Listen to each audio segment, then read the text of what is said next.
When you're reading a spell or a ritual and it says things like red corresponds with love and passion and courage, and you're kind of confused about what that means, fear not. Stick around and I'll explain that to you.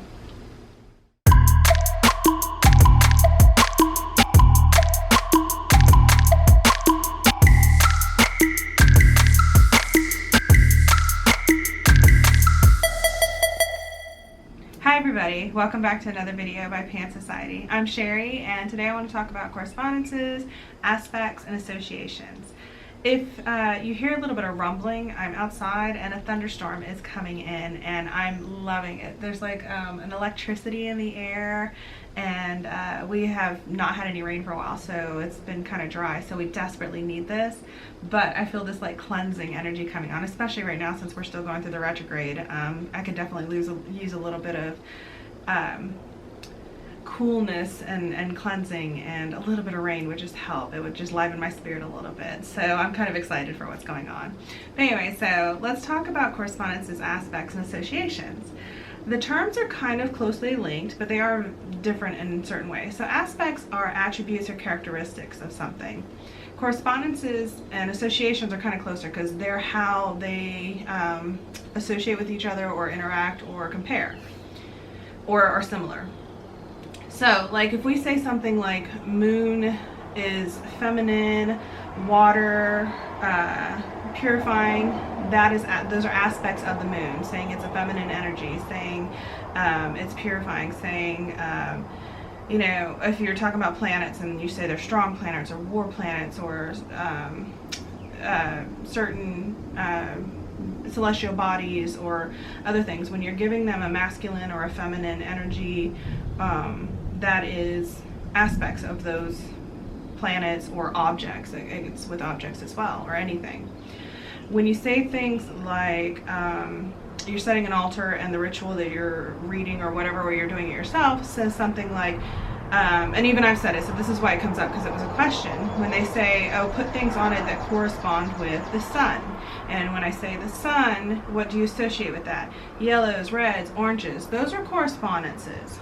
Now, also correspondences have connections. So like say you're putting together, it's like a chemistry project almost. So you're putting together one element with another element.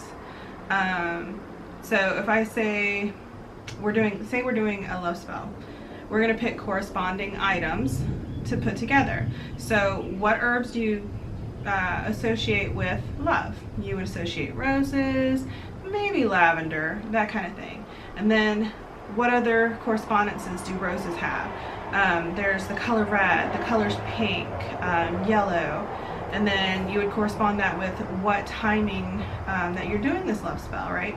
So that's how it all works together. You're not expected to know all of them or even to memorize all of them. It comes with practice. The more you use an item, you would, like, if you really want to study it, you would pick, like, say rose for instance, you would write down its correspondences, its associations, its aspects, and that's how you learn. And then the more you use things, you start to memorize that and remember it and go along, and that's how you get better and better. I still look things up, and there's always new things that are coming up or new ways to use things. The other thing is, I hear a lot of times that people are like, oh, those don't correspond together very well, so your spell didn't work or your ritual didn't work or it won't work. Yes and no. So it depends. It depends on what your intention is. And then if you're thinking about the whole thing or putting together everything as a whole. So say you're putting a love spell together again, and you choose roses, and then you choose jasmine, and then you light black candles. Those don't correspond very well together, right? Even though you love black, and the person that, or you want to send an attraction out to somebody who likes the color black as well. But black is associated with other feelings and attributes. So it kind of, that's that correspondence of maybe that doesn't work together very well. So it's always thinking about the whole recipe as we go along. And then once again, when things don't work, it's not like things are going to go terribly awry. It's just it just doesn't work, or is it's not as strong as you had hoped. So you back up and then you reformulate what you're doing, and then you go forward. And then sometimes there are some herbs and oils and things that we put together that we don't know all the meanings of. So sometimes that's why they are combative, or maybe they just don't work well together. So it's mix and match. It's practice. It's practice, taking notes, and then trying again. That's all it is. And like I said, I'm always still looking things up because I can't memorize everything. And then I'm also trying new things all the time too, because, you know, as we move around and we're trying things that are local, you get introduced to new things. So don't get discouraged. Just practice, practice, practice, and you'll get better at it, I promise. So let me know if you have any questions down below about any correspondences or associations, aspects, that type of thing. We're definitely going to be breaking this down further on the Pan University, so keep an eye out for that. And thank you for taking the time to watch this video. Don't forget to comment, share, like, and subscribe, and I'll see you next time in another Pan video.